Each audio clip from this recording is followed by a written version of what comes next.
말씀 보겠습니다. 마가복음 13장입니다. 마가복음 13장 14절에서부터 30절까지의 말씀입니다. 본문이 너무 기니까 우리가 같이 드라마 바이블로 말씀을 경청하면 좋겠습니다. 멸망에 가증한 것이 서지 못할 곳에 선 것을 보거든 읽는 자는 깨달을진저. 그때 유대에 있는 자들은 산으로 도망할지어다. 지붕 위에 있는 자는 내려가지도 말고 집에 있는 무엇을 가지러 들어가지도 말며 밭에 있는 자는 겉옷을 가지러 뒤로 돌이키지 말지어다. 그날에는 아이벤 자들과 젖먹이는 자들에게 화가 있으리로다. 이 일이 겨울에 일어나지 않도록 기도하라. 이는 그날들이 환난의 날이 되겠음이라. 하나님께서 창조하신 시초부터 지금까지 이런 환난이 없었고 후에도 없으리라. 만일 주께서 그날들을 감하지 아니하셨더라면 모든 육체가 구원을 얻지 못할 것이거늘 자기가 택하신 자들을 위하여 그 날들을 감하셨느니라. 그때 어떤 사람이 너희에게 말하되 보라 그리스도가 여기 있다, 보라 저기 있다 하여도 믿지 말라. 거짓 그리스도들과 거짓 선지자들이 일어나서 이적과 기사를 행하여 할 수만 있으면 택하신 자들을 미혹하려 하리라. 너희는 삼가라. 내가 모든 일을 너희에게 미리 말하였노라. 그때 그 환난 후 해가 어두워지며 달이 빛을 내지 아니하며 별들이 하늘에서 떨어지며 하늘에 있는 권능들이 흔들리리라. 그때 인자가 구름을 타고 큰 권능과 영광으로 오는 것을 사람들이 보리라. 또 그때 그가 천사들을 보내어 자기가 택하신 자들을 땅 끝으로부터 하늘 끝까지 사방에서 모으리라. 무화과 나무의 비유를 배우라. 그 가지가 연하여지고 잎사귀를 내면 여름이 가까운 줄 아나니 이와 같이 너희가 이런 일이 일어나는 것을 보거든 인자가 가까이 곧 문 앞에 이른 줄 알라. 내가 진실로 너희에게 말하노니 이 세대가 지나가기 전에 이 일이 다 일어나리라. 아멘. 우리가 저번 주에 이어서 마가복음 13장을 같이 좀 살펴보겠습니다. 드라마 바이블로 들으셔서 알겠지만 쉬운 내용은 사실 아닙니다. 우리가 좀 잘 집중해서 말씀을 나누면서 하나님께서 우리들에게 뭐라고 말씀하시는지를 같이 잘 들어보면 좋겠습니다. 사실 이제 저번 주는 제가 마가복음 13장의 말씀을 준비하면서 스트레스를 되게 많이 받았습니다. 몸의 컨디션이 안 좋았는데 이 본문이 너무 어려워서 또 이거 전달하다가는 욕을 먹겠다, 설교가 어렵다고 또 욕을 먹겠다라는 생각에 스트레스를 꽤나 받았습니다. 근데 이번 주는 사실 설교를 준비하면서 너무너무 감사했습니다. 하나님 저에게 직접 말씀하시는 것 같아서 참 감사했습니다. 여러분 제가 그 유년 시절을 아주 유복하게 보냈습니다. 저희 어머니가 가지고 있는 신앙 때문에 제가 속해 있는 그 환경이 이렇게 어렵다 생각하지 못하고 넉넉하게 그 시간을 지내왔습니다. 사실 제가 살았던 동네가 여러분 이렇게 주일날 하기는 좀 그렇지만 창녀촌이라고 아십니까? 여자들이 몸을 파는 그 동네 바로 옆에 저희 집이 있었습니다. 제가 다녔던 초등학교가 그 창녀촌 바로 옆에 있었고 내가 다녔던 중학교가 창녀촌 바로 위에 있었습니다. 그래서 제가 이제 중학교 때 친구 중에 하나가 그 창녀촌 가게를 하나 하는 집의 아들이었습니다. 그 친구를 따라 그곳을 방문했습니다. 물론 신방이 목적은 아니었습니다. 어떤가 궁금했기 때문에 이렇게 방문을 했습니다. 그래서 그 집에서 좀 놀았는데 여러분 그런 여자들이 몸을 파는 가게에 있는 전자레인지 안에는 뭐가 들어있는지 아십니까? 솔이 들어있습니다. 당시 제가 기억하기로는 그 솔이 200원 하던 때였습니다. 디스가 1,100원 할 때였고 말보로가 1,600원인가 할 때였습니다. 가장 저렴한 담배가 당시 솔이었는데 그 가게 안에는 전자레인지를 열면 솔이라는 담배가 이렇게 한 묶음 들어 있었습니다.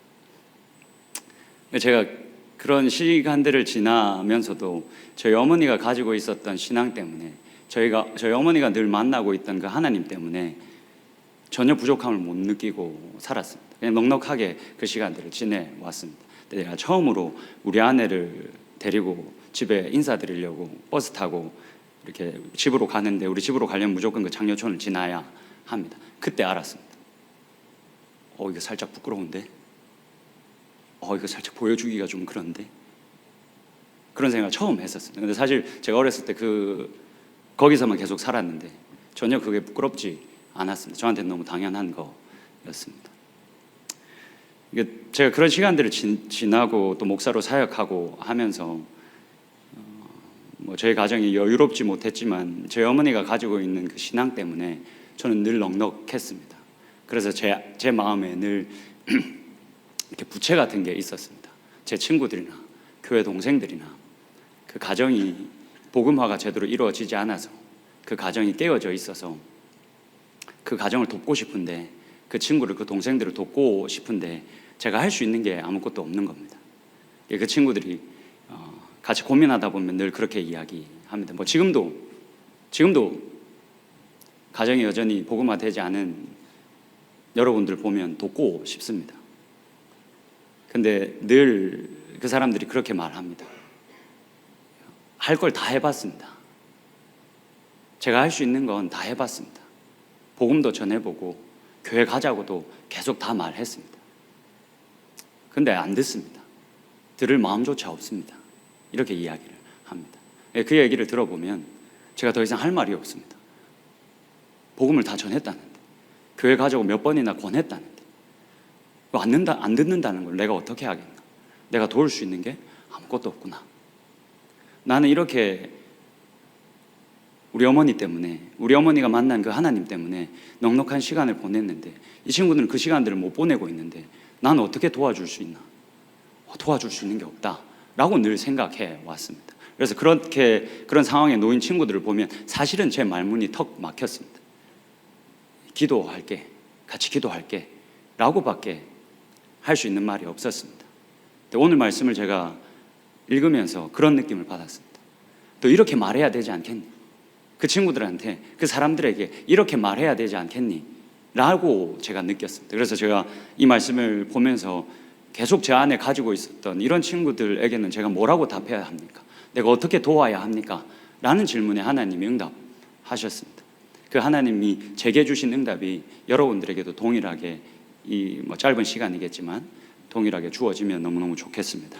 본문이 깁니다. 걱정하지 마십시오. 어차피 다 살펴보진 않을 겁니다. 아마 다 살펴보면 여기서 살아남아 있을 분들이 없을 줄로 압니다. 그래서 다 살펴보진 않을 겁니다. 중요한 것들만 좀 보면서 볼 테니까 여러분 정신을 놓지 마시고 잘 따라오면 좋겠습니다. 14절의 말씀을 같이 한번 보시죠. 여러분 14절의 말씀을 여러분들이 한 번만 읽어 주시겠습니까? 같이 읽겠습니다. 시작.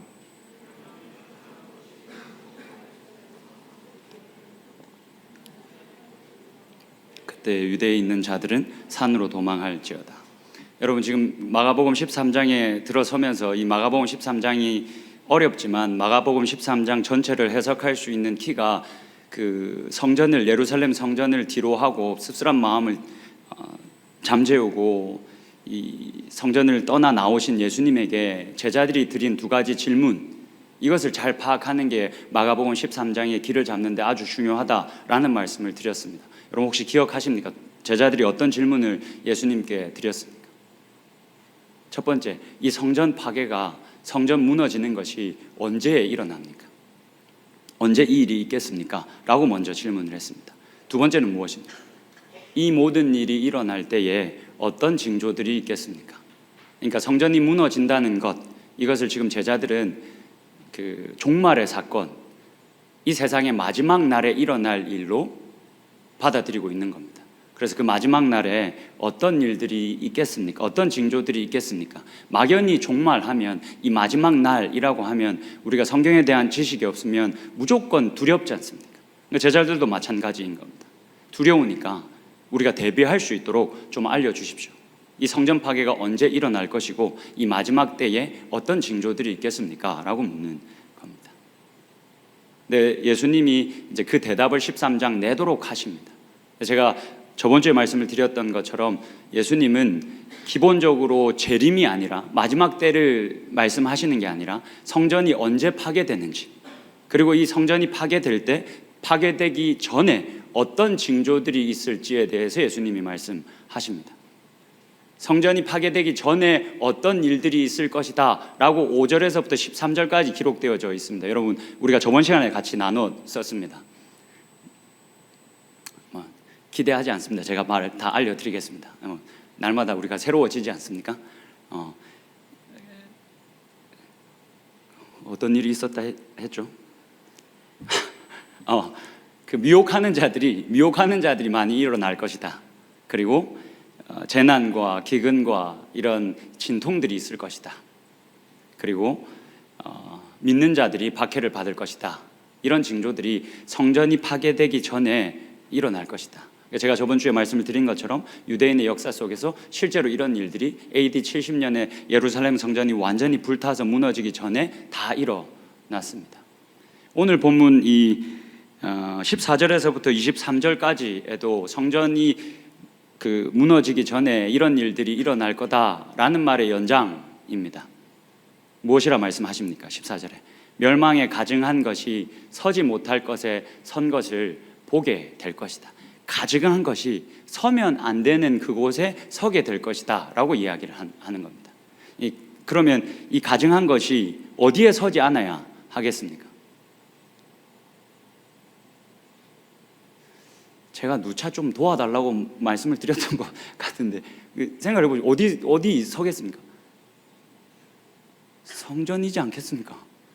성전, 이 가증한 것이 성전에 서는 서지 못할 곳, 즉 성전에 서게 되는 것을 너희가 보게 될 것이다. 성전이 완전히 무너지기 전에 그런 일들이 일어날 거다라고 예고를 그렇게 하신 겁니다. 그런데 사실 여러분, 이 말씀을 예수님께서 다니엘서의 말씀을, 다니엘서 11장의 말씀을 인용해서 해 오신 겁니다. 다니엘서 11장의 말씀을 한번 보시겠습니다. 여러분들이 한 번만 제가 읽겠습니다. 군대는 그의 편에 서서 성소 곧 견고한 곳을 더럽히며 매일 드리는 제사를 폐하며 멸망하게 하는 가증한 것을 세울 것이며. 여러분, 이 지금 다니엘서 11장에서 다니엘이 이 예고를 이미 하고 있는 겁니다. 이후에 이방의 한 왕이 나타나서 군대가 그의 편에 서고 성소 곧 견고한 곳을 더럽히며 매일 드리는 제사를 폐하며 멸망하게 하는 가증한 것을 그 성전에 세울 것이다 라고 이제 예고를 했습니다. 이게 기원 전 167년에 이 헬라 제국의 안티오쿠스 4세, 그러니까 에피파네스라고도 잘 알려진 이 왕에 의해서 성취가 됩니다. 이 왕이 실제로 유대인들을 괴롭히고 유대인 그 성전에 들어와서 제우스 신상을 세우고 그들에게 이 우상 숭배를 요구하는 일이 실제로 일어났습니다. 그러니까 유대인 독자들은 이 다니엘 선지서가 이렇게 예고를 하고 그게 자신들의 역사 속에서 똑같이 이게 성취되었다라는 사실을 잘 알고 있었습니다. 그래서 예수님이 굳이 이 말씀을 가지고 와서 이와 비슷한 일이, 이와 동일한 일이 우리들에게 있을 것이다 라고 예고를 하시는 거죠. 그래서 이 예수님께서 하신 예고도 유대인들의 역사 속에서 AD 70년에 로마 장군 티투스에 의해서 실제로 일어났습니다. 한 5개월 동안 이제 오늘 본문 14절 이후부터 얼마나 극한 환란이 그들에게 있을 것인지에 대해서 예고를 하는데, 한 5개월 동안 티투스 장군에 의해서 유대인들이 진짜 학대를 받습니다. 그리고 결국에는 성전이 모두 불타고 예루살렘이 함락되고 그렇게 유대인 사회가 완전히 무너지고 많은 일이 생깁니다. 실제로 그런 일들이 있었습니다.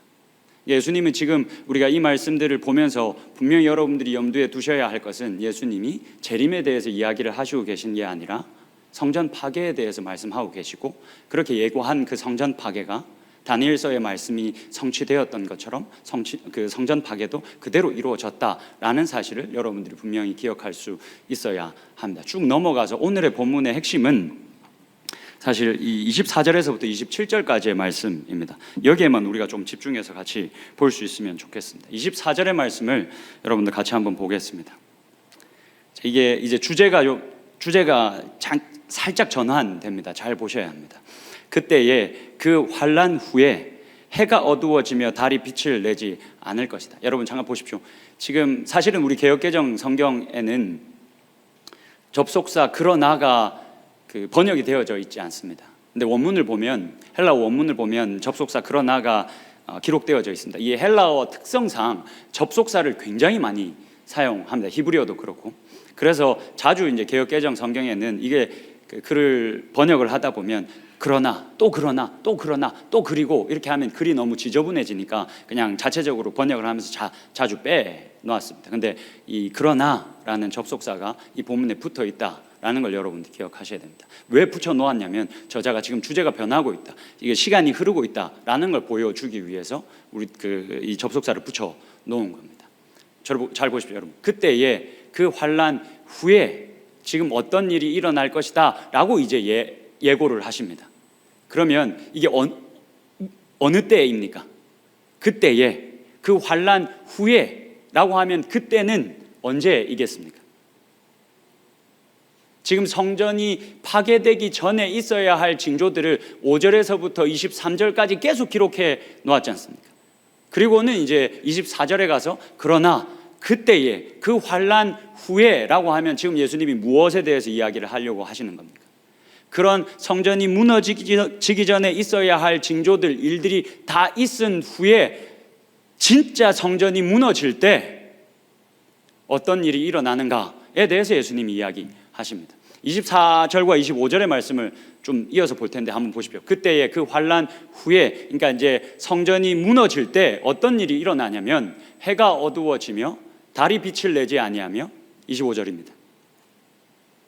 별들이 하늘에서 떨어지며 하늘에 있는 권능들이 흔들리리라. 이 성전이 무너질 때 어떤 일이 일어나냐면 해가 어두워지고 달이 그 빛을 잃어버리고 해가 힘없이 하늘에서 떨어져 버리고 하늘에 있는 모든 권능들이 다 흔들릴 것이다.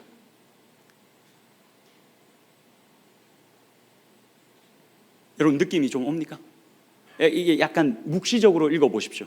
묵시적이다라는 말은 은연중에 진짜 진리를 드러내는 겁니다. 여러분 이게 약간 은유적으로 표현되어져 있지 않습니까? 어떤 느낌이 듭니까? 성전이 무너지면 해가 어두워진답니다. 그리고 달이 그 빛을 잃어버린답니다. 해가 별들이 힘을 잃고 떨어져 버린답니다. 여러분 이게 무슨 일입니까? 감이 오십니까? 예 아니요라고도 할 수 있는 거 아닙니까? 아니 경수가 나를 돕겠다고 했었는데 경수가 안 온 것 같아. 예. 여러분 그림 한번 보시죠. 그림 한번 보시죠. 이 말이 좀 이해를 제가 도와드리기 위해서 굳이 이걸 좀 가져왔습니다. 여러분 저 이집트어를 모릅니다. 근데 제가 요 근래에 가장 재밌게 읽었던 책에서 나온 내용인데 요걸 좀 가져오면 여러분들이 조금 이해를 더 쉽게 할 수 있겠다 싶어서 이 이야기를 좀 해보려 합니다. 여러분 이거 지금 이집트어입니다. 여러분들이 보셨을 때 왼편에 있는 게 태양이라는 글자입니다. 그리고 여러분들 기준으로 오른편에 있는 게 태양신이라는 글자입니다. 여러분 제일 위에 이 눈같이 생긴 사람 눈같이 생긴 이거 있지 않습니까? 이게 이제 알파벳 음가로 R입니다. R. 그리고 그 밑에 이렇게 손 같은 거 있지 않습니까? 이게 이제 알파벳 음가로 A입니다. 자, 그럼 이걸 합치면 뭐라고 할 수 있습니까? 라가 되겠죠. 이게 우리가 여러분 들어봤지 않습니까? 라.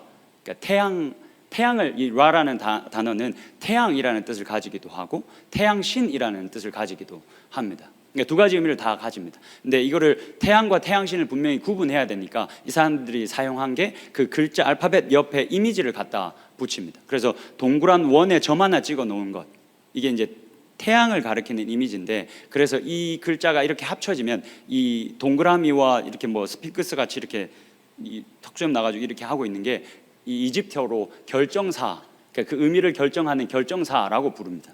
그래서 그 이미지가 딱 붙어 있으면 왼편에 있는 것은 태양, 그리고 오른편에 있는 것은 태양신이라는 의미를 가지는 글자가 됩니다. 여러분, 제가 굳이 이걸 왜 보여드리고 있냐면 이 고대 근동의 사람들은 해, 달, 별, 이것을 그냥 우리가 바라보는 것처럼 해, 달, 별로 바라보지 않았습니다.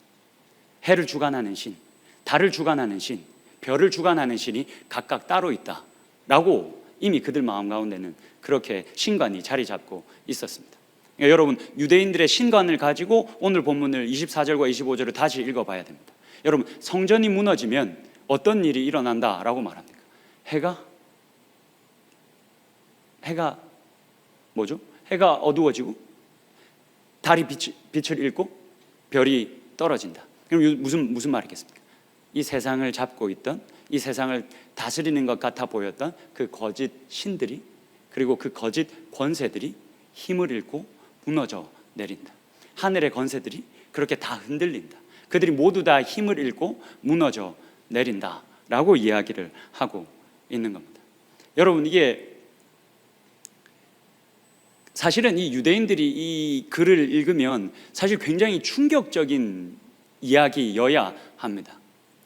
여러분, 제가 이제 요 근래에 계속 말씀을 드렸는데, 당시에 이 성전 혹은 신전, 이것은 무엇을 나타낸다라고 말했습니까? 고대 근동의 사람들이 이 성전과 신전을 아주 웅장하고 아름답고 크게 지었습니다. 왜 그렇게 했습니까? 자신이 섬기는 신이 이만큼 능력을 가지고 있다라는 것을, 신전을 크고 아름답게 웅장하게 지어서 보여주려 했습니다. 근데 여러분, 지금 성전이 무너질 것이다. 얼마 안 가서 40년도 채 되지 않아서 이 성전이 완전히 무너질 것이다. 무너지기 전에 이런 환란이 믿는 자들에게, 너희들에게 닥쳐올 것이다 라고 예수님이 지금 이야기를 하고 있는 겁니다. 여러분, 당시 이 유대인들의 시각으로 이 글을 읽어 보십시오. 충격적인 일인 겁니다. 자신들이 섬기는 그 여호와 하나님이 모든 힘을 잃고 죽어버리는 건 겁니다. 성전이 무너진다는 건, 여러분, 당시 고대 근동의 사람들은 신상을 열심히 만들었습니다. 왜냐하면 이 신상에 신이 깃들어서 살아간다라고 생각을 했기 때문입니다. 근데 이 신상이 깨어지는 것, 신전이 무너지는 것, 이게 무엇을 의미하겠습니까? 그 신이 모든 힘을 잃고 죽어버리는 것, 패배하는 것을 의미했습니다. 이게 지금 무슨 소리지? 성전이 무너진다는데, 성전이 무너지기 전에 믿는 자들이 이렇게 환난을 당한다는데, 그러면 이 기독교, 이 그리스도교는 끝 아닌가? 라고 생각을 했을 겁니다. 근데 예수님이 뭐라고 예고하십니까? 그 성전이 나의 영광과 나의 능력을 나타낸다고 너희들이 생각하는 그 성전이 무너질 때 어떤 일이 일어나냐면, 하늘의 권세들이 다 모조리 흔들릴 거다. 해가 빛을 잃어버리고, 달이 그 빛을 잃어버리고, 이 별들도 다 하늘에서 떨어져 버릴 거다. 그 거짓 권세들이 다 힘을 잃고 무너져 버릴 거다 라고 이야기를 하시는 겁니다.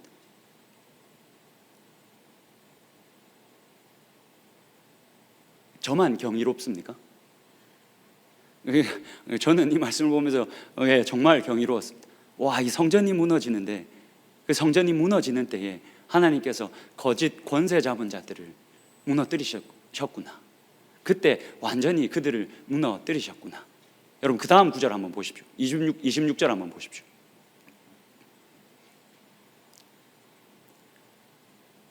26절 여러분들이 한 번만 읽어 주시겠습니까? 같이 읽겠습니다. 시작.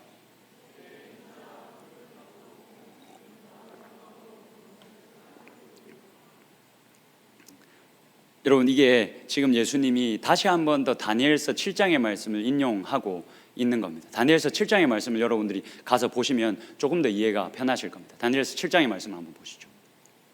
잘 한번 들어보십시오. 내가 또 밤 환상 중에 보니 인자 같은 이가 하늘 구름을 타고 와서 옛적부터 항상 계시는 이 누굽니까? 하나님이시죠. 항상 계시는 이에게 나아가 그 앞으로 인도되매 그에게 권세와 영광과 나라를 주고 모든 백성과 나라들과 다른 언어를 말하는 모든 자들이 그를 섬기게 하였으니 그의 권세는 소멸되지 아니하는 영원한 권세요 그의 나라는 멸망하지 아니할 것이니라.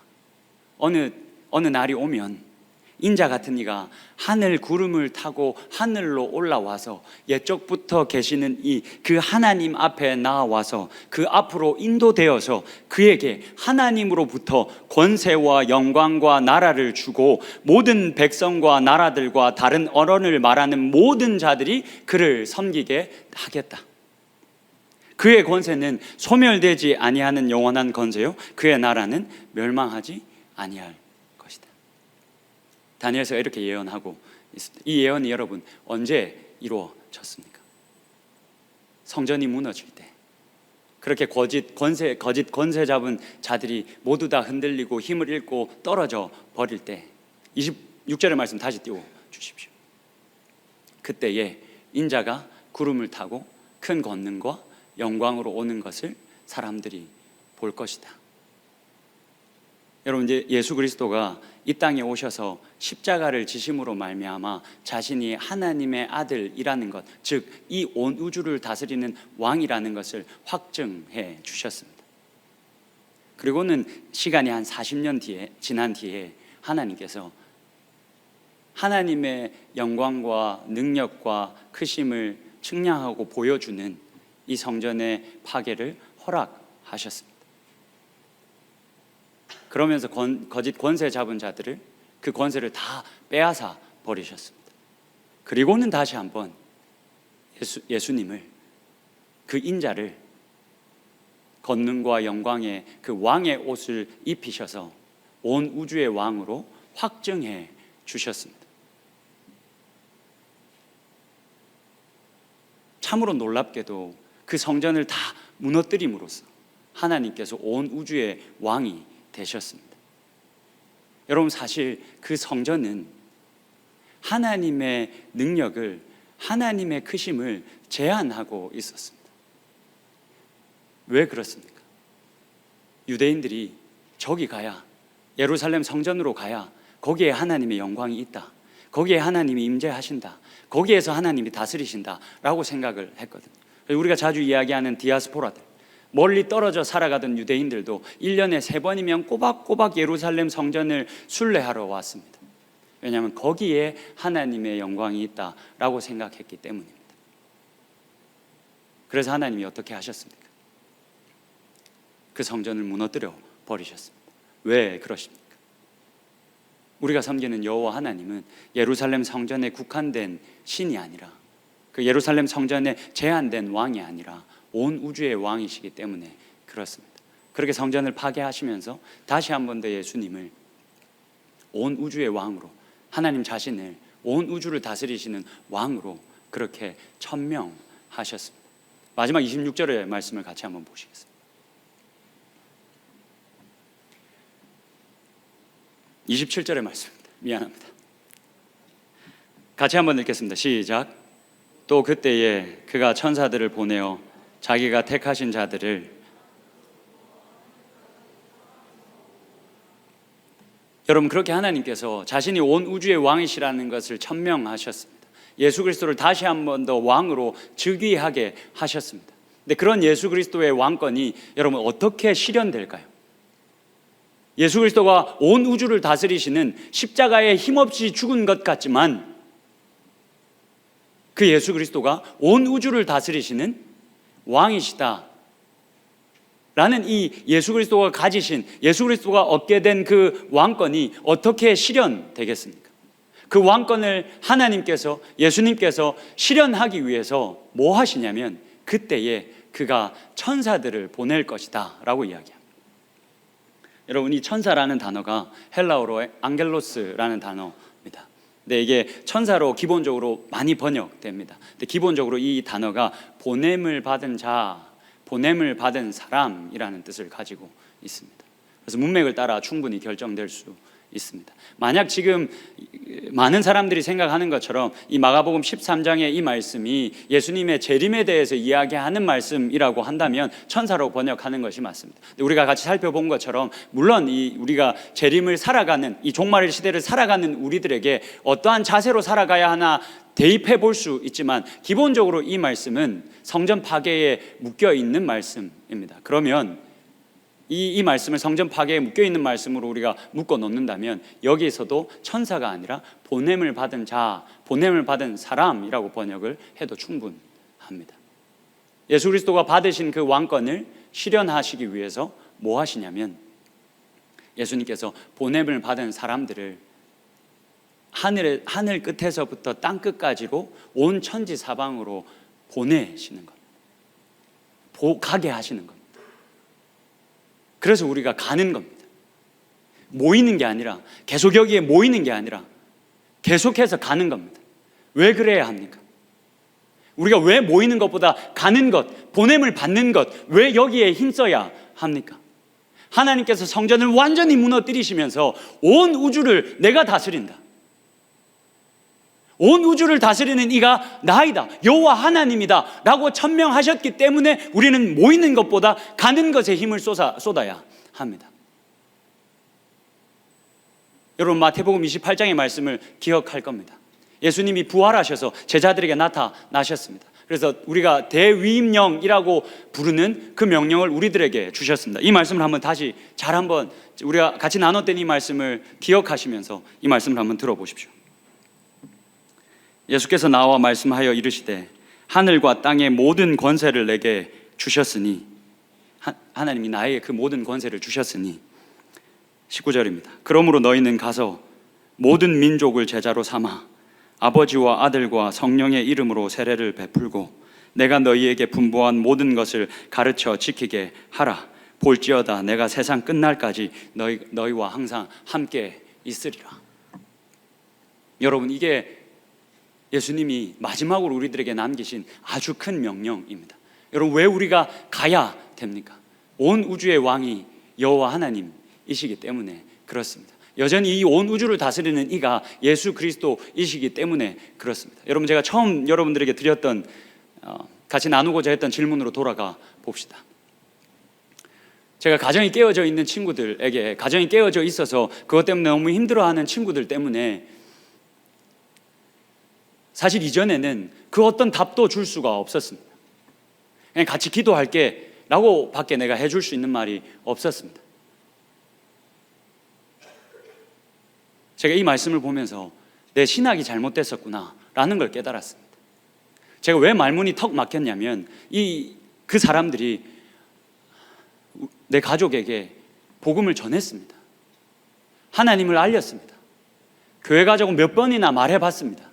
근데 그들이 듣지를 않습니다. 그 말을 딱 듣고 나니까 정말 할 걸 다 했구나 라는 생각에 제가 할 말이 없어지더라고요. 근데 여러분, 우리가 그게 정말 할 걸 다 한 거겠습니까? 하나님은 성전 파괴를 허락하시면서 우리들에게 모이는 것보다 가게 하는 것, 보냄을 받는 것, 이것에 훨씬 더 무게를 두고 우리들에게 명령하셨습니다. 가라. 그리고 너희가 밟는 그 모든 땅들이 내가 다스리는 거룩한 땅이 되게 해라. 그리고 믿지 않는 모든 사람들에게 내가 이 땅을 다스리는 왕이다 라는 사실을 너희가 빛이 되어, 너희가 하나님을 알리는 그 빛이 되어, 하나님의 편지가 되어 나타내 보여주며 살아라. 그냥 교회 오라고 하지 말고, 그냥 이곳에 모이라 하지 말고, 우리가 그의 빛이 되어, 우리가 하나님의 편지가 되어 그 자리에 서 있어라. 내가 보낸 그곳에 그 자리에 서 있어라. 그래서 믿지 않는 자들이 동의하지 않겠지만 이 땅은 내가 서 있기 때문에 거룩한 땅이고, 내가 서 있기 때문에 거룩한 땅이고, 하나님이 예배 받으시기에 합당한 땅이고, 여기서도 하나님이 왕이셔서 내 가정이 깨어져 있지만 이 깨어진 가정 위에서도 하나님이 왕이시고 하나님이 이 가정을 통치하신다라는 것을 너가 빛이 되어, 너가 편지가 되어서 10년이 되든 20년이 되든 보여주며 살아라. 그게 내가 이 성전의 멸망을, 이 성전의 파괴를 허락한 이유다 라고 말하는 것 아니겠습니까? 여러분, 우리가 보냄을 받은 그곳이 아주 많이 깨어져 있을 겁니다. 여러분, 우리가 해야 할 일은 교회 갑시다, 예수 믿으세요, 예수 믿으면 복 받아요 가 아닙니다. 그저 묵묵히 내가 그의 빛으로서, 그의 편지로서 다른 사람은 다 아니라 할지라도 하나님의 법대로, 하나님 나라의 법대로 묵묵히 살아가는 것. 그래서 손해보고 섬기고 사랑하고 용서하고 용납하고, 도저히 용서하고 용납하지 못할 것 같은데 내가 선 그 땅이 거룩한 땅이니, 거기가 하나님의 나라니, 그들을 용서하고 용납하고 그렇게 내가 살아가는 것. 그래서 그 땅에 하나님이 왕이심을 다시 한 번 더 천명되는 것. 여러분, 이게 하나님이 원하시는 일입니다. 사랑하는 청년 여러분, 깨어진 가정에서, 복음화가 다 이루어지지 않은 가정에서 혼자 믿음을 지킨다고 어려움이 많은 것 제가 너무 잘 알고 있습니다. 조금만 더 힘을 내십시오. 여러분들이 그리스도를 왕으로 섬기고 있기 때문에 여러분들이 속한 가정, 그리고 회사, 여러분들이 속해 살아가는 모든 공동체가 거룩한 땅이 되었습니다. 이미 되었습니다. 이미 그곳에도 하나님이 왕이십니다. 우리가 인식하지 못하고 우리가 그것을 누리지 못했을 뿐입니다. 하나님이 이미 그 놀라운 일들을 다 이루셨습니다. 그런 특권을, 그런 능력을 우리가 다 부여받은 자들입니다. 그렇게 그리스도의 빛으로, 그리스도의 편지로 살아가면서 하나님께서 가라 명하실 때 그곳에 가서, 그곳에 서서 10년이고 20년이고 그 통치를 실현하며 살아갈 수 있는 저와 여러분이 되면 너무너무 좋겠습니다.